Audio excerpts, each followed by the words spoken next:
വചനസാരം വചനസാരം.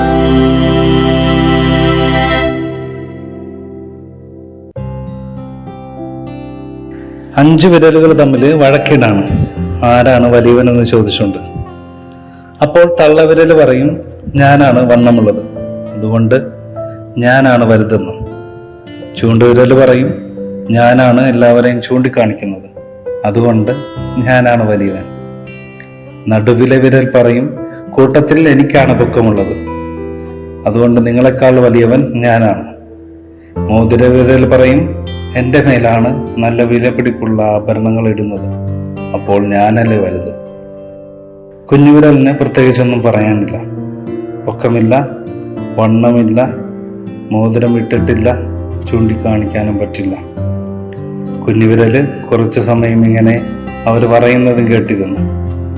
എന്നിട്ട് കുഞ്ഞുവിരല് പറയും, ഒരു നിമിഷം നമുക്ക് എല്ലാവർക്കും ഒന്ന് കൈകൂപ്പാന്ന് പറയും. കൈകൂപ്പുന്നത് ആരുടെ മുന്നിലാണ്? ദൈവത്തിൻ്റെ മുൻപിലും വലിയ വലിയ ആളുകളുടെ മുൻപിലും. അപ്പോൾ അവരുടെ മുൻപിൽ ഏറ്റവും ആദ്യം നിൽക്കുന്നത് തള്ളവിരലോ ചൂണ്ടുവിരലോ നടുവിരലോ മോതിരവിരലോ അല്ല, കുഞ്ഞുവിരലായ ഞാനല്ലേ.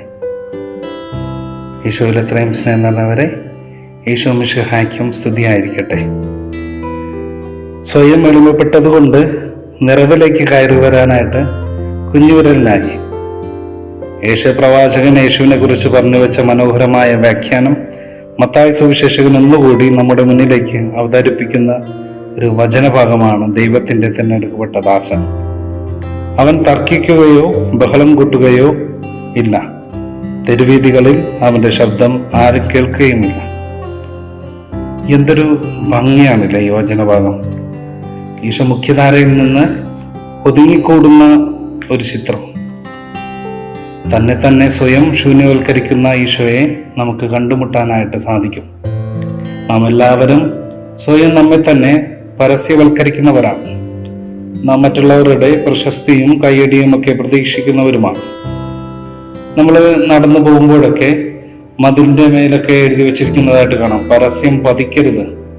പക്ഷേ അവിടെ എത്തുമ്പോൾ നമ്മളത് എഗെയിൻസ്റ്റ് ആയിട്ട് പെരുമാറും. മറ്റുള്ളവരാത് നാം അറിയപ്പെടാൻ ആഗ്രഹിക്കുന്നവരാണ്.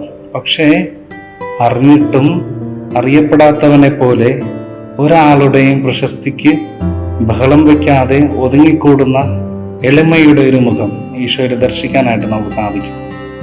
അതിനാൽ നമ്മളായിരിക്കുന്ന മേഖലകളിൽ, നാം ആയിരിക്കുന്ന ഇടങ്ങളിൽ, നാം ആയിരിക്കുന്ന വ്യക്തികളുടെ ഇടയിൽ ഈശോയെ പരസ്യപ്പെടുത്തുവാനും അവനാകുന്ന എളിയ ഹൃദയത്തോട് ചേർന്നിരിക്കുവാനും ചരിക്കുവാനുമുള്ള എളിമയുള്ള ഹൃദയം നൽകണമെന്ന് ആത്മാർത്ഥമായിട്ട് നമുക്ക് പ്രാർത്ഥിക്കാം. ദൈവം നിങ്ങളേവരെയും സമൃദ്ധമായി അനുഗ്രഹിക്കുമാറാകട്ടെ. വചനസാരം വചനസാരം.